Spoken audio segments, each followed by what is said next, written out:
It's been in existence now a little over 5 years under that aegis. They can sell 500 tons of gold a year. This year, so far, they've sold 140. The two sellers, the French and the European Central Bank, which shouldn't be selling, because it's the only currency in the world, the euro, that's backed by gold.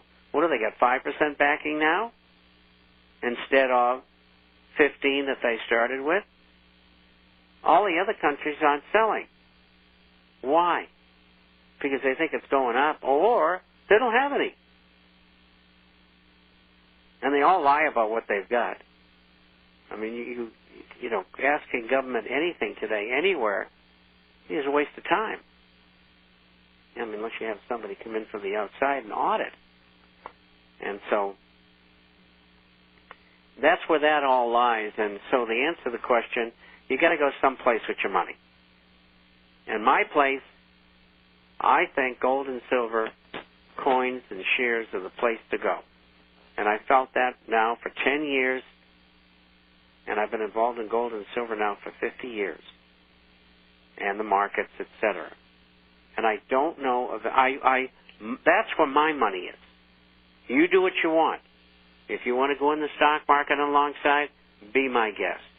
The bond market alongside, and you don't think interest rates are going up, be my guest. Want to go into commodities or forex trading and lose 95% of your money, be my guest. And I know a lot of you won't listen, and how do I know that? We had 140 subscribers involved with Kylie and his dance of death, we'll call it. And 105 of them closed their accounts when I called them and told them what I thought was going on. The other 35 didn't. And they've lost all their money. A word to the wise should be sufficient. You got any questions, Melody? Yeah. Well, he also makes a comment about he always hears everyone saying gold is up so many dollars or gold is down so many, gold is stable, but it doesn't go up and down. It's the funny reserve notes that goes up and down. And he says people need to reverse their thinking, and he's absolutely correct.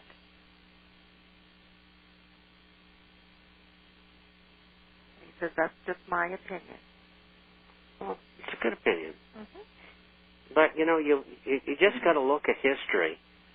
You know, I answered a letter, and God knows I answer 50 or 100 a day. I don't know how I do it. And please, don't abuse me. Make it important when you send a letter, usually by email, although I do get them by mail. And he was talking about, you know, why do I understand this so well? And I'm a voracious reader and have been ever since I can remember.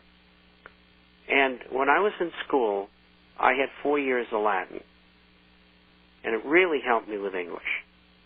And that's probably why I'm a writer today, and really should have been one in the first place. And but anyway, Latin did a great deal for me. And when I had some downtime, and when I was in counterintelligence, and there wasn't a lot to do, and you don't have a lot of money to spend, when I went in, I got $21 a month, and then I wasn't in very long, and they changed it to $71 a month. So that wasn't very much money to go out and party on when you're in your early 20s. But anyway, I did a lot of reading, and I recommended to this writer this morning that if you really want to understand civilization, there's a set of 7 volumes of books that really will make you understand it. They were written by Edward Gibbon, and they're called The Decline and Fall of the Roman Empire. And they're in English, and many other languages, but you can get them in English. And I must have read them 20 times. And what a lesson on what not to do. And, you know, I did a lot of other reading besides that. But for those of you who have a great deal of time and you've got a library in your neighborhood, and they can order up that so you can read it, and it's heavy-duty stuff, You know, Caesar went over this bridge today, and the Hibernians were coming in full force. So not only did he have to go back over the bridge, but he had to destroy it. And I think Caesar spent most of his time building and destroying bridges. It was a big joke when we were kids, when we were taking Latin. I got lots of questions that came in. I don't know. Real quick, was the coup in Saudi Arabia a U.S. brainchild in order to get people into their government who would be more friendly to Israel? Absolutely. And what about the New York Times? A pair of nuclear-powered Russian attack submarines have been controlling off the eastern seaboard of the U.S., a rare mission that has raised concerns inside the Pentagon. Any comments on that? Why shouldn't I? It's open ocean. They're not shooting at anybody. It's their business. Let them do what they want. I mean, why should we interfere with them? If we don't like it, we can have our guys track them.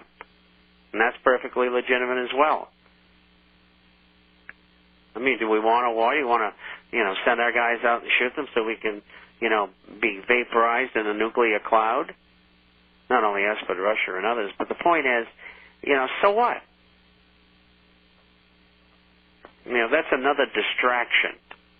Another thing to keep your mind off the fact that the economy's collapsing and the financial system's collapsing, the dollar's collapsing, and we're just buried in debt, and it's getting worse every day. With this cash for clunkers, are we going to see another round of large repo activity in a few months, since probably a lot of the people who purchased vehicles probably couldn't afford the new car anyway?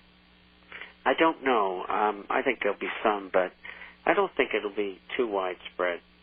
I just don't know. I don't have a handle on that one. And let's see. Let's get this one real quick. I see it looks like something about bank closures here from Chris. Let's see.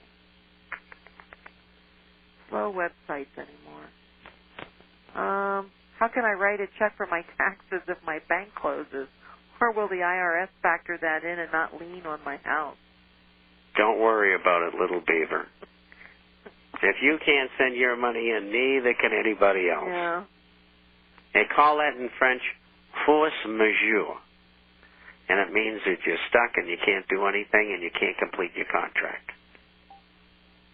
What a great day. Here's a good question, because I wanted this. What type of political mileage does Clinton expect to get from rescuing those reporters from North Korea? Oh, the whole thing was the setup. It's another giveaway.